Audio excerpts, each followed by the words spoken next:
semoga Allah Subhanahu wa taala selalu menyampaikan kepada Rasul kita yang mulia sallallahu alaihi wasallam, kepada para sahabat beliau dan juga istri dan orang tua ya jalan beliau sampai ke zaman.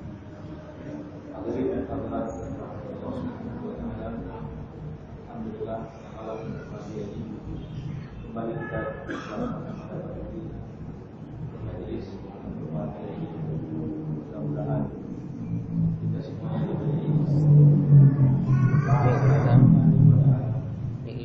diberi rahmatnya, karena kita masih mau menghadiri majelis ini, dan sebagaimana yang sudah kita selalu baca bahwasanya orang yang menghadiri majelis ilmu akan dinaungi oleh rahmat, akan dibanjiri oleh rahmat Allah Subhanahu wa taala, kemudian dinaungi oleh para malaikat, kemudian disebut-sebut oleh Allah Subhanahu wa taala kepada para malaikat yang ada di sekelilingnya.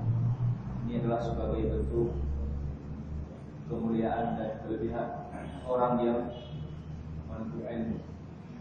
Bahkan di dalam suatu ketika Rasul Shallallahu Alaihi Wasallam beliau pernah menyampaikan kepada orang yang mengadukan tentang saudaranya. Dia datang mengadu saudaranya kepada Rasulullah SAW. Yang mana dua orang ini adik-beradik, adik kakak, dua orang masuk Islam.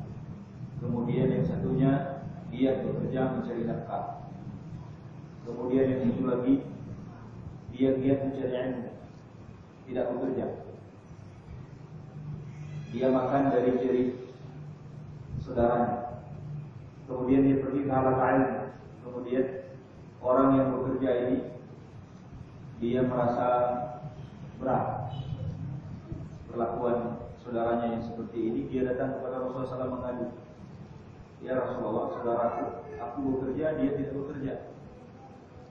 Dia asyik hadir ke majelis ilmu, sementara dia makan.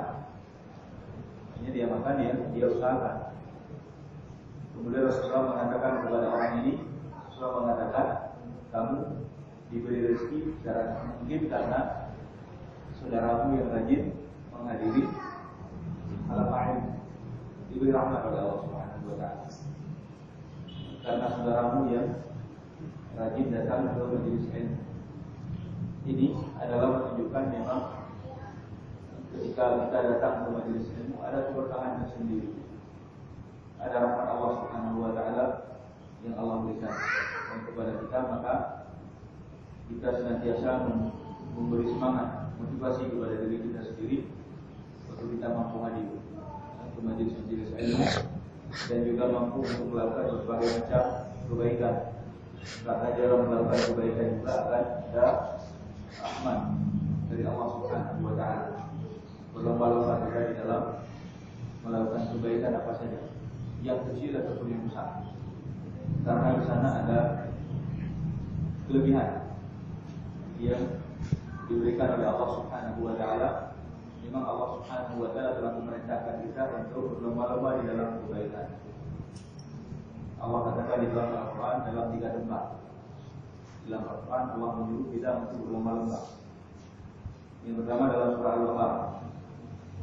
Allah berfirman, "Wa likulli wijhatin huwa muwalliha fastabiqul khairat." Wa likulli wijhatin huwa muwalliha fastabiqul khairat. Bagi setiap umat itu sudah ada tenda yang mereka menghadap ke sana. Maka berlomba-lombalah di dalam kebaikan. Perintah Allah Subhanahu wa taala.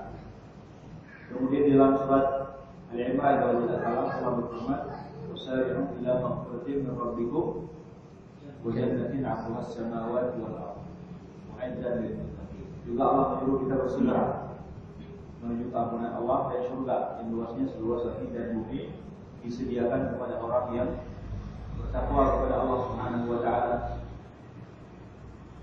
Kemudian ada satu lagi ayat di dalam surat Al-Hadid kalau tidak salah. Allah berfirman,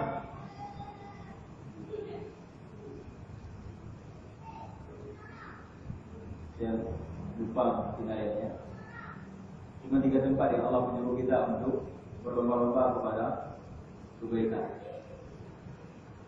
3 tempat Allah menyuruh kita untuk berlomba-lomba melakukan kebaikan, karena dengan berlomba-lomba kepada kebaikan kita akan memperoleh keuntungan, keberkahan di sisi Allah Subhanahu wa taala dan surga Allah Subhanahu wa taala. Dalam segala kebaikan kita berlomba-lomba. Jangan kita membiarkan orang lain lebih dari kita dalam kebaikan. Di dalam mencari pahala, dalam mencari kesenangan kehidupan akhirat. Kita harus berlomba-lomba, harus kita merasa iri dengan kawan kita. Ketika ada kawan kita lebih dalam ibadah, kita harus iri. Iri dalam artian kita harus merasa disaingi, sehingga kita saingi juga dia. Bukan dalam masalah dunia, tapi dalam masalah akhirat. Kita berlomba-lomba untuk akhirat. Dalam masalah dunia kita tetap berusaha, tapi yang disuruh oleh Allah kita untuk istibah, untuk berlomba-lomba adalah untuk akhirat kita, karena di sanalah tempat yang akan hidup kekal nanti di dalam akhirat. Maka urusan dunia ini, kalaupun kita berlomba, tetap kita akan tinggalkan dunia ini. Kalaupun kita berlomba bagaimanapun, dunia ini akan kita tinggalkan. Maka para sahabat Rasulullah SAW, mereka berlomba-lomba di dalam kebaikan, di dalam meraih kehidupan akhirat. Mereka berlomba-lomba. Kita lihat bagaimana orang-orang miskin dulu zaman Rasulullah SAW, karena semangatnya mereka berlomba kepada akhirat. Orang-orang miskin datang menemui Rasul SAW karena mereka merasa disaingi oleh orang kaya. Mereka datang kepada Rasulullah SAW, lalu mereka mengatakan, ya Rasulullah, dhahaba ahli dusur bin darajatil ula wa bin na'imil muqim. Ya Rasulullah, orang-orang kaya telah pergi membawa pahala, membawa ad-darajatil ula, membawa kedudukan yang tinggi, derajat yang tinggi, wan na'imil muqim, dan nikmat yang abadi. Kemudian Rasulullah menanyakan kepada mereka apa maksudnya. Lalu mereka menjelaskan kepada Rasulullah maksud yang mereka sampaikan itu apa? Disampaikan kepada Rasul bahwasanya kami salah ya Rasul. Nahnu nusalli wa hum yusallu. Kami salat, mereka juga salat. Nasumu wa yasumun. Kami puasa, mereka juga berpuasa. Wa yatasaddaqun wa la natasaddaq. Tapi ketika mereka bersedekah, kami tidak bersedekah ya Rasul. Tidak ada duit. Wa ya'tiqun wa la na'tiqun. Ketika mereka memerdekakan hamba-hamba, kami tidak memerdekakan hamba-hamba. Tidak ada duit kan? Maka mereka telah mendahului kami ya Rasul. Sedih mereka, ingin berlomba-lomba dengan orang lain. Kemudian Rasulullah mengajarkan mereka, maukah aku tunjukkan kepada kalian sesuatu kalau kalian lakukan, maka kalian dapat apa? Dapat menyaingi orang kaya, dan tidak ada seorang pun yang dapat mendahului kalian. Lalu mereka menjawab, bala ya Rasulullah, kami mau wahai Rasul. Kemudian Rasul memberitahukan kepada mereka, tusabbihu wa tuhammidu wa tukabbiru dubura kulli salatin salatan wa salatin.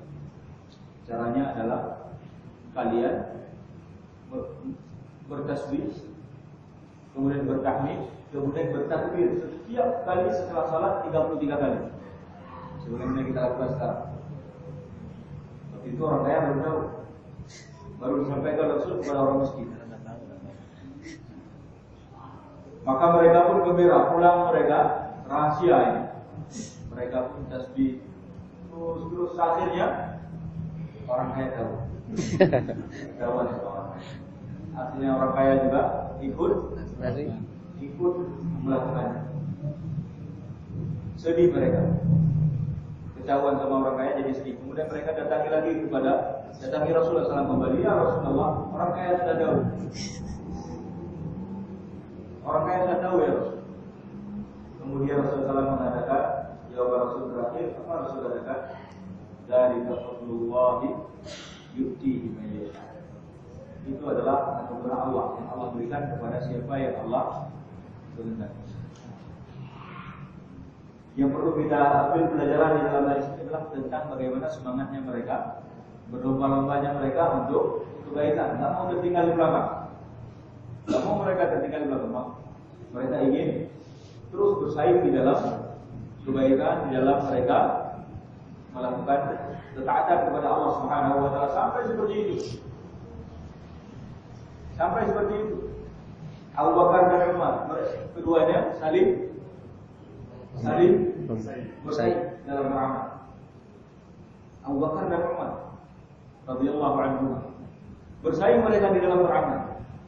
Lihat satu ketika Rasulullah SAW menyampaikan kepada para sahabatnya akan terjadi perang Tabuk. Rasul meminta para sahabat untuk bersedekah sebagai persiapan untuk perang. Karena waktu itu waktu yang sulit.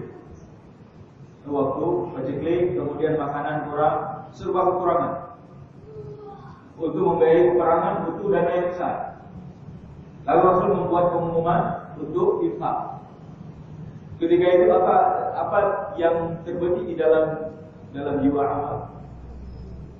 Terbetik di jiwanya, hari inilah aku mampu menyaingi Abu Bakar. Hari ini. Terus dia pulang ke rumah, diambil setengah hartanya. Ini menandingi Abu Bakar ya. Karena selalu Abu Bakar yang unggul. Selalu Abu Bakar unggul dalam masalah beramal. Hari ini setengah harta diambil, dibawa ke depan Rasulullah SAW dengan semangatnya. Hari ini dia yang menang dalam kebaikan. Dikasih ke Rasulullah SAW. Rasul bertanya, apa yang tinggal Umar? Umar menjawab, masih ada setengah lagi. Tiba-tiba datang Abu Bakar di belakang itu. Abu Bakar datang, rupanya bawa semuanya. Maksudnya semuanya dia bawa. Taruh di depan Rasulullah SAW. Kemudian Rasul bertanya, dan Umar masih ada di situ. Rasul bertanya, ya Abu Bakar, apa yang kau tinggalkan? Beliau menjawab, aku tinggalkan Allah dan Rasulnya. Habis ada lagi. Berapa ini semuanya? Spontan waktu itu Umar menjawab, apa kata Umar? Aku tidak sanggup menandingi Abu Bakar selama-lamanya. Tidak sanggup. Berarti mereka saling bersaing di dalam beramal. Bersaing mereka untuk kebaikan. Begitu semangatnya mereka. Begitu semangat mereka. Yang seharusnya juga harus ada pada kita hari ini. Semangat untuk beramal. Bukan hanya sedekah, lain-lain juga. Kalau ada duit bersedekah, kalau tidak ada bisa juga dengan cara-cara lain, dengan beribadah yang boleh dan lain sebagainya. Bersaing kita antara sama kita. Untuk yang boleh, siapa lebih lama beri yang boleh. Siapa yang setiap malam ada. Kemudian jamaah tidak pernah dulu. Kita lihat kawan kita lebih, dia salah tuha lagi. Kita pun bertanding dengan untuk akhirat kita dengan keikhlasan. Bukan ingin menunjuk kepada orang. Kita bersembunyi mungkin. Tapi dalam jiwa kita ada semangat. Saya harus lebih banyak beribadah kepada Allah ketimbang orang lain. Harus kita temukan dalam jiwa kita. Itu kita lihat ada seorang sahabat Rasulullah SAW namanya Amr bin Jamuh. Dengan nama Amr bin Jamuh namanya. Terkenal beliau ini. Mungkin jarang tersebut di antara kita nama ini. Amr bin Jamuh. Beliau ini bersaing dengan anak-anaknya. Bukan dengan orang lain, dengan anak-anaknya. Beliau ini orang pincang, sudah tua lagi. Pincang, artinya pincang. Jalannya tidak betul. Ulun Nabi Akhirullah. Mungkin sejak lahir. Sehingga orang yang seperti ini tidak diwajibkan ke atasnya untuk keluar berjihad di jalan Allah Subhanahu wa taala. Suatu ketika ada seruan jihad, anak-anaknya keluar. Anak-anaknya semuanya keluar. Ketika keluar dilihat oleh Amr bin Jamuh, lalu dipegang anaknya, dia minta ikut. Saya ikut juga. Kemudian anaknya memaksanya tidak ikut. Jangan ikut, engkau sudah tua. Kemudian kakimu pincang. Cukup kami saja yang berjuang mewakilimu. Anak-anakmu cukup untuk mewakilimu. Tapi dia tetap tidak, saya juga ikut. Saya ikut juga. Masa kalian saja pergi, saya juga pergi. Tapi anaknya terus melarang. Kemudian dia datang kepada Rasulullah SAW mengadu. Ya Rasulullah, lihat anak-anak. Mereka menghalangiku dari berjihad di jalan Allah. Mereka menghalangiku dari surga. Mereka ingin masuk surga, saya dihalangi. Saya ini dihalangi oleh mereka yang masuk surga. Mereka mau. Kemudian Rasulullah melihat semangatnya beliau. Akhirnya Rasul mengatakan kepada anak-anaknya, biarkan ayahmu berangkat, ayah kalian berangkat. Kemudian ketika akan perang, beliau berdoa. Sebelum itu lagi, beliau bertanya kepada Rasulullah SAW, ya Rasulullah, jika aku nanti dalam peperangan ini aku syahid, sudah berandai beliau, maka andaikan dalam peperangan ini aku syahid ya Rasul, apakah aku masuk surga dengan kuku yang pincang ini? Tanya kepada Rasulullah SAW, apakah aku masuk surga dengan kuku yang pincang ini? Rasul menjawabkanlah, tidak, kata Rasul. Bahkan engkau akan masuk ke dalam surga dengan kakimu yang sehat. Tak pincang lagi di surga, sudah sehat. Kemudian beliau berdoa kepada Allah, ya Allah, jika engkau mengembalikanku, maksudnya tidak lagi di medan perang, maka kembalikanlah aku di dalam keadaan mana. Dan kalau engkau mematikan aku, ya Allah, maka matikanlah aku dalam keadaan syahid. Kemudian terjun medan perang, rupanya terbunuh beliau di medan perang, syahid. Sampai berita kepada Rasulullah SAW, apa kata Rasul? Seakan-akan aku melihat Amr bin Jamuh sedang berjalan menuju surga dengan kakinya yang sehat. Berjalan menuju surga dengan kakinya yang sehat. Sebetulnya semangat orang-orang dulu itu beribadah untuk mencari kebaikan. Maka kita juga harus semangat mengamalkan perintah Allah Subhanahu wa taala, fastabiqul khairat. Maka berlomba-lombalah kalian untuk melakukan kebaikan. Saling berlomba ini, berlomba, bertanding berarti dalam kebaikan. Walaupun kita nggak sepakat, tapi kita melihat orang, saya harus juga seperti dia. Lihat orang lebih dari kita harus lebih dari dia.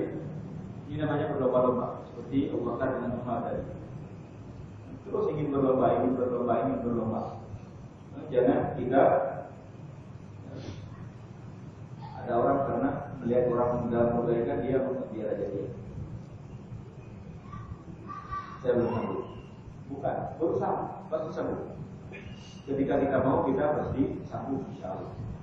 Makanya Rasulullah dalam akhirat Rasul menyuruh kita untuk selalu melihat ke atas dalam urusan akhirat. Dalam urusan dunia lihat ke bawah. Bukan maksudnya agar tidak semangat di bekerja, bukan. Maksudnya untuk kita lebih panah dan bersyukur di dalam hidup. Panah dan syukur. Tetap kita berusaha. Cuma kalau dapat seadanya, alhamdulillah ini keputusan Allah. Tidak sampai kita berputus asa. Tapi ketika lihat orang berlomba-lomba dalam masalah, kita juga ikut. Saya juga harus